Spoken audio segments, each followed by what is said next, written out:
Assalamualaikum warahmatullahi wabarakatuh. Perkenalkan, kami peserta Latsar CPNS kelompok 1, angkatan 15, gelombang 5, golongan 3. Pada kesempatan kali ini, kami akan membagikan podcast monolog tentang nilai-nilai bela negara. Nilai-nilai bela negara terdiri atas 5 poin yang akan disampaikan oleh teman-teman kita. Yang pertama, Cinta Tanah Air oleh Rizky Ariestifari Sahalik. Yang kedua, Sadar Berbangsa dan Bernegara oleh Ande Marlisa Bosa Samang. Kemudian yang ketiga, Setia pada Pancasila oleh Adnan Engelen. Kemudian yang keempat, Rela Berkorban oleh Margareta Hana Tiffany. Dan yang kelima, Mempunyai Kemampuan Awal Bela Negara oleh Zulham Sirajuddin. Selamat mendengarkan. Nilai bela negara yang pertama adalah cinta tanah air. Salah satu indikatornya memberikan kontribusi pada kemajuan bangsa dan negara. Nah, profesi dosen menjadi salah satu bentuk bela negara kita, karena tujuan kita sebagai dosen adalah mencerdaskan kehidupan bangsa. Adapun bangsa yang cerdas memiliki kemampuan untuk memajukan negaranya. Kita sebagai ASN, khususnya profesi dosen, memiliki kesempatan untuk ikut memajukan bangsa dan negara. Dengan cara mengimplementasikan tugas utama kita sebagai pendidik profesional dan ilmuwan, yaitu mentransformasikan, mengembangkan, dan menyebarluaskan ilmu pengetahuan dan teknologi melalui pendidikan, yaitu pengajaran kepada mahasiswa, lalu diikuti dengan penelitian yang berguna bagi masyarakat, serta pengabdian kepada masyarakat yang dilakukan dengan mengadakan pelatihan atau workshop dan juga penyuluhan.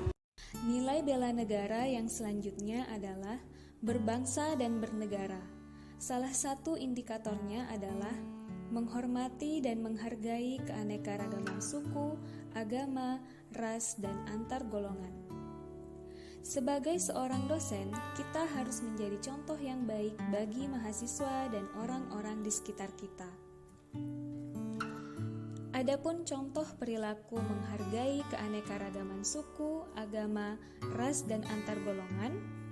Yang pertama, tidak membuat kegiatan-kegiatan akademik yang menyinggung SARA. Dan yang kedua, ketika mahasiswa melanggar aturan atau berbuat kesalahan, tidak menyinggung latar belakang maupun suku, agama, ataupun rasnya. Ibaratnya, kampus merupakan tempat para intelektual dan untuk mencerahkan masyarakat. Dan sebagai dosen, harusnya kita wajib menjaga kode etik dan norma akademisi. Setia kepada Pancasila. Mengapa kita harus setia kepada Pancasila? Karena Pancasila adalah dasar negara Indonesia dan juga merupakan ideologi bangsa Indonesia, di mana Pancasila merupakan suatu landasan bagi setiap masyarakat dalam menjalankan kehidupannya sehari-hari. Bagaimana indikator sikap dan perilaku dalam melaksanakan Pancasila? Yakni meyakini Pancasila sebagai dasar negara serta menjadikan Pancasila sebagai pemersatu bangsa dan negara. Bagaimana contoh aktualisasi seseorang dalam melaksanakan atau setia kepada Pancasila? Yang pertama bisa dilihat di dalam slide, melakukan musyawarah mufakat pada setiap diskusi dalam mengambil keputusan yang disepakati. Kemudian membuat komitmen belajar dalam rangka menciptakan suasana kelas yang kondusif untuk menjaga dan memelihara kekompakan di kelas. Kemudian contoh-contoh yang lainnya tentu saja memegang teguh ideologi Pancasila, menciptakan lingkungan kerja yang non-diskriminatif, memelihara dan menjunjung tinggi standar etika yang luhur, dan banyak contoh-contoh yang lainnya, sampai dengan mendorong kesetaraan dalam pekerjaan. Kapan dilaksanakan kesetiaan kepada Pancasila? Tentu saja jawabannya di semua tempat, dilaksanakan secara terus-menerus. Karena apa? Karena Pancasila adalah pedoman hidup bangsa Indonesia dalam menjalankan kehidupannya sehari-hari. Terima kasih. Selanjutnya, nilai dasar rela berkorban. Sekarang terjadi pergeseran makna kata dari rela berkorban, di mana sebelum proklamasi, kata rela berkorban adalah sikap dan tekad para pahlawan yang rela dan siap mempertaruhkan nyawanya untuk kemerdekaan. Namun sekarang ini, Makna kata rela berkorban adalah kerelaan setiap warga negara untuk menunjukkan kesiapsiagaannya dalam melaksanakan tugas dan tanggung jawabnya sesuai dengan profesi masing-masing. Kesiapsiagaannya misalnya dalam bentuk kemampuan untuk menyelesaikan tugas dan tanggung jawab pekerjaan dengan baik, mengikuti tata tertib di instansi kerja, dan sebagainya. Baiklah, untuk slide ini yaitu mengenai kemampuan awal bela negara.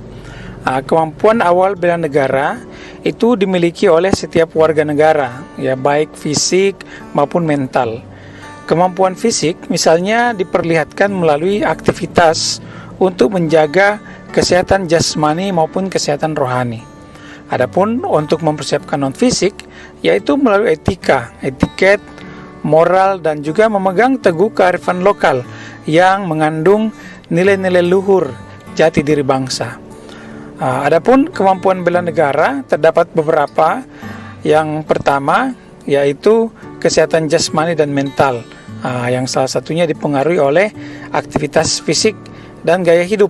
Kalau aktivitas fisik misalnya olahraga, kemudian kalau gaya hidup misalnya memilih makanan yang sehat. Bagaimana kita bisa memilih makanan yang misalnya yang mengandung vitamin, ya, atau zat gizi yang dibutuhkan oleh tubuh, dan juga memelihara kesehatan otak atau healthy brain, lebih dari hanya sekedar kenormalan otak atau normal brain. Kemudian yang kedua yaitu kesiapsiagaan jasmani dan mental, yaitu kegiatan atau kesanggupan untuk melaksanakan tugas atau juga kegiatan fisik. Nah, komponen utama dalam kesegaran jasmani yang harus dimiliki ini untuk dapat melakukan pekerjaan baik yang ringan maupun yang berat. Kemudian yang ketiga, etika, etiket, dan moral, yaitu sikap atau perbuatan di mana kita saling menghargai, saling menghormati satu sama lain sesuai pada tempat dan posisinya. Menjaga etika ini meningkatkan hubungan persatuan dengan sesama manusia, sebab setiap manusia pasti ingin dihargai. Percuma misalnya kita memiliki harta yang banyak misalnya, tetapi kalau kita tidak menghargai orang lain, maka orang lain juga tidak akan menghargai kita. Oleh karena itu sangat penting untuk menanamkan etika, etiket, dan moral kepada masyarakat Indonesia. Kemudian kearifan lokal, yaitu kearifan lokal yang melekat pada bangsa Indonesia, pada masyarakat-masyarakat lokal, suku bangsa yang mengandung nilai luhur serta jati diri bangsa yang terhormat. Kita tahu bahwa di Indonesia ini ada ratusan, bahkan mungkin ribuan suku bangsa yang berbeda-beda, sehingga masing-masing suku tersebut tentunya memiliki kearifan lokal masing-masing. Ya, kalau di Gorontalo misalnya ada banyak acara-acara yang melambangkan kearifan lokal, sehingga hal itu tentunya membanggakan karena keberadaan bentuk-bentuk kearifan lokal itu bagi masyarakat setempat ini menjadi identitas atau jati diri mereka. Nah, hal ini merupakan kekayaan bukan hanya bagi kekayaan masyarakat lokal, tetapi juga kekayaan bagi kita bangsa Indonesia. Adat istiadat yang dimiliki oleh orang Kalimantan itu merupakan kebanggaan juga bagi orang Sulawesi, orang Jawa, begitu juga sebaliknya. Oleh karena itu sangat penting untuk menjaga kearifan lokal sehingga tidak tergerus oleh budaya-budaya luar yang dapat mengancam jati diri bangsa. Baiklah, sekarang saya akan membawakan analisis SWOT mengenai kesiapsiagaan bela negara di tempat kerja. Adapun analisis SWOT ini terbagi atas 4 bagian. Yang pertama yaitu strengths atau kekuatan, kemudian weaknesses atau kelemahan, juga ada opportunities atau peluang, dan threats. Strengths dan weakness merupakan sesuatu yang berada di internal institusi, sementara opportunities dan threats itu merupakan aspek yang berasal dari luar institusi.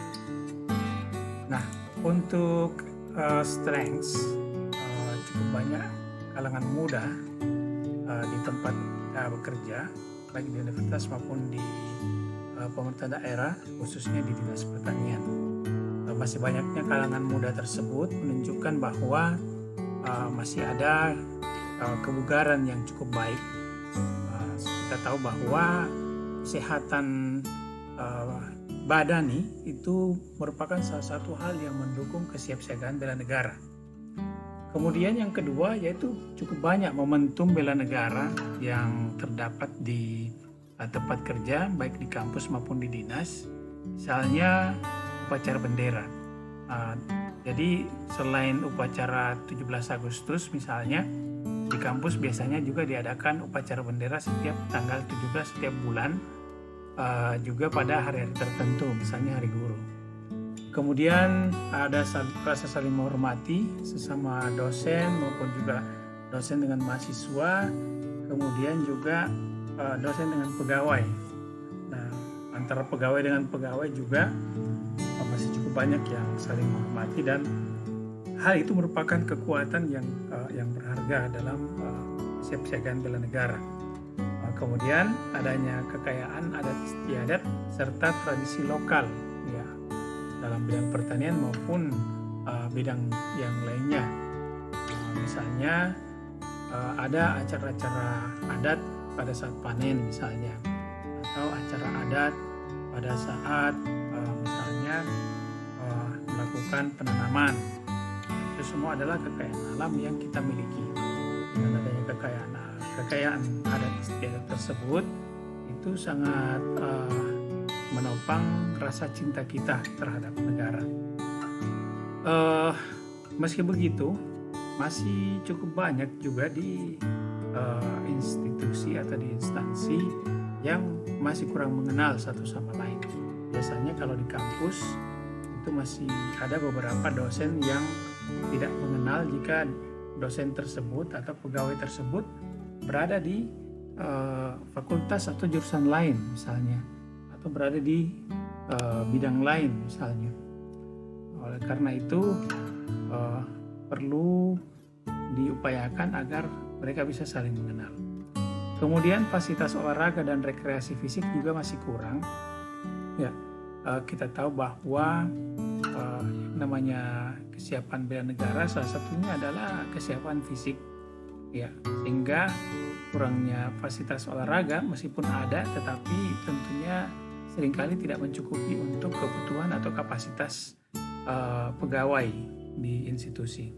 Kemudian juga masih cukup banyak yang kurang mengenali adat istiadat dan juga pangan-pangan lokal. Ya, kalau di Gorontalo misalnya ada Binti Biluhuta, pangan lokal jagung, atau di Mandar, di daerah Mandar ada misalnya Lokanjoro misalnya. Biasanya apalagi ini kadang terjadi pada dosen ataupun pegawai yang berasal dari luar daerah. Ini merupakan salah satu kelemahan yang bisa dibenahi. Kemudian yang berikut adalah dari sisi peluang, yaitu cukup banyak sebenarnya momentum hari libur bersama yang bisa dimanfaatkan. Bisa dimanfaatkan misalnya melalui kegiatan family gathering oleh sesama pegawai atau sesama dosen di instansi tersebut. Kemudian juga ada potensi-potensi pertanian baik di Gorontalo maupun di Sulawesi Barat, ya, di kalangan masyarakat Mandar, sehingga hal ini dapat menjadi salah satu alasan bagi dosen maupun pegawai maupun dari dinas pertanian misalnya untuk bisa berkontribusi bagi petani, utamanya petani-petani miskin. Bagaimana mengembangkan potensi-potensi pertanian tersebut. Kemudian dari sisi ancaman, ya, adanya misalnya budaya dan pertanian dari luar yang berlebihan. Misalnya kalau kita berbicara tentang pangan, masih banyak orang yang menggemari makanan atau minuman yang bahan bakunya dari luar. Sebagai contoh, roti misalnya yang bahan bakunya banyak menggunakan gandum yang tidak diperoleh di Indonesia. Kemudian yang kedua adalah pekerjaan dosen yang seringkali terlalu banyak sampai-sampai bisa lupa istirahat, dan ini selain bisa mengancam kesehatan raga juga bisa mengancam kesehatan jiwa karena kurang istirahat itu bisa mengakibatkan stres. Oleh karena itu, analisis SWOT ini sangat berguna bagi kita untuk memetakan apa kekuatan dan juga peluang yang kita dapat manfaatkan, serta apa kelemahan yang bisa kita tanggulangi dan apa ancaman yang bisa kita antisipasi. Demikianlah analisis SWOT kesiapsiagaan bela negara di tempat kerja. Nah, itulah tadi pembahasan tentang nilai-nilai dasar bela negara dan analisis SWOT di lingkungan kampus. Terima kasih sudah menyimak podcast kami. Semoga bermanfaat. Assalamualaikum warahmatullahi wabarakatuh.